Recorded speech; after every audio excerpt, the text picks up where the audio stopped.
Hello and welcome to the third video in my series AngularJS component-based design. In this video we'll walk through the basics of setting up UI router and routing to components. The code I will be using in this video will be based on the code we developed in the last two videos, so if you get confused at any point in the video you may want to go back and watch those videos.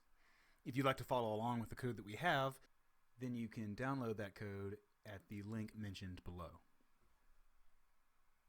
Let's jump back into our project and open a terminal, and I will use the npm I @UIRouter/AngularJS to install UI router for AngularJS. And once that's finished completing, let's create a new file in our components directory named about-component.js and swap back to our editor. Now let's open our newly created file. We're going to paste in some component code that's going to be very similar to the home component code, but adjusted for our hello from about component message. Next, let's open up our index.js file and make some changes.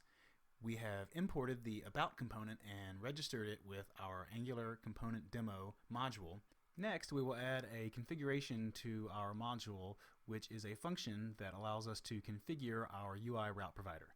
Here I've configured two routes, a home route and an about route, and these two routes will route to the home and about components respectively.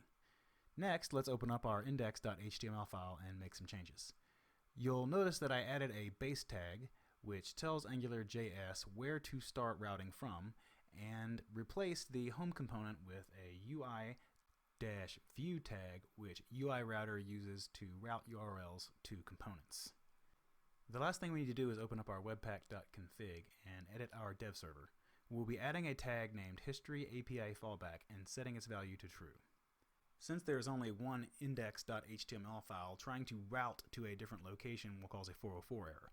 This property allows us to reroute any 404 errors to our index.html file.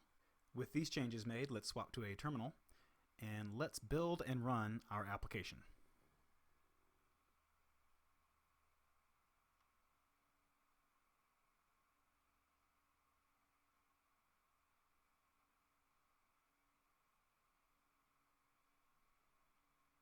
And as our application opens up,